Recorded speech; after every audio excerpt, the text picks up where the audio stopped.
temporary? Well, we try to manage it every day in such a way that to make it publicly available during daytime and try to make an opportunity for young individuals or family, an entrepreneur to make a living and in a safe space for those consumer who pass by. As you can see, di ba, secluded yung area, and to continue to maintain the cleanliness and orderliness in the area.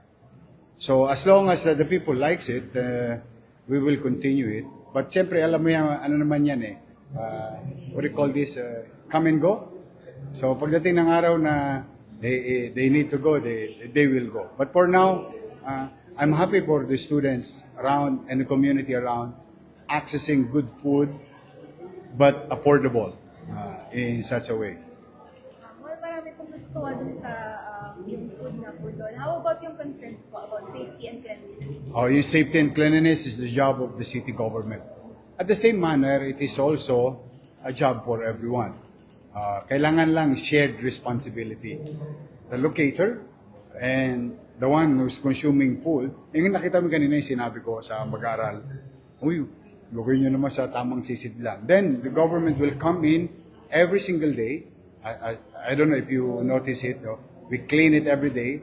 We try to sanitize and put order in the area. But so far, for the past 8 months now, no? Mga 8 months na. It created a lot of millionaires. That is literal. And I'm gonna give you a very good example is, let's just say, a cup of like water-like or liquid drink. Selling 1,000 glass or units at 20 pesos, at 50 pesos. Yeah, that's 50,000 a day. That's 1.5 million a month. Let's cut into half the cost of operation. So there's about 750,000 a month. And it's been going for the past 8 months. At what? 8 times 7 is 56? Tama ba? 56? That's 5.6 million pesos. In a street level vending. Organized, regulated, government-initiated, participation of community. It can be done. It can be duplicated. We did it already in Tondo. Now we did it in Sampaloc. Hopefully, we can do it in Malate, where yung nangyaring Summer Pride, that area, the Remedios Circle. Hopefully, we can do it anywhere in the city. As long as it is initiated by the government. Kasi doon pumapasok kasi yung disiplina. Unlike yung disorganized, kanya-kanya na lang, nagiging magulo at mapanganib sa lahat. Plus, of course, yung sanidad at health ng tao. Mayor, maliban po sa healthcare po, sa work at sa education, ano po yung pinaplano pa po ng City of Manila para ma-advance po ang We continue to build housing. We will not stop. The in-city vertical housing. It's a very costly investment, but that is, I think, it's a good investment for every families or Manileños. Given a chance that someday, somehow, sana, hindi ko man abutin, pero at least masimulan natin na wala nang squatter sa Maynila or wala nang squatter na Manileño. It's a big goal, but sabi nga, aim for the moon. Anyway, if you miss, you're going to land with among the stars. Gaano po ba kahalaga yung role ng private sector sa sustainability?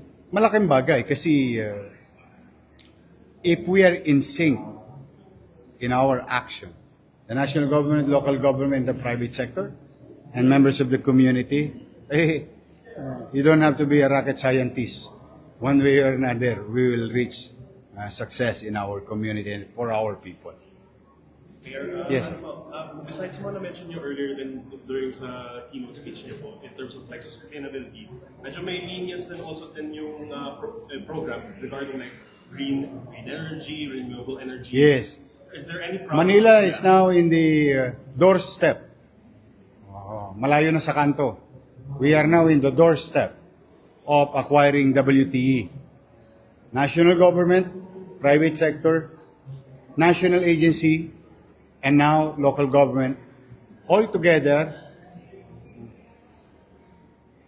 we are about to acquire in the coming years WTE, what you call Waste to Energy program. Kasi niliberalize na yung policy sa RA 9003. Medyo lumiwanag na yung pang-unawa sa provision ng burning. Then, we've been studying our roof. It is as we speak. In fact, I was with the company yesterday.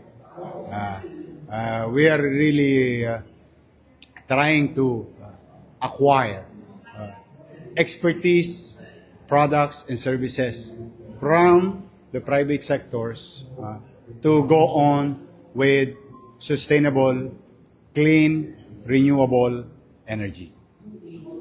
Thank you. Thank you. Scared na ako.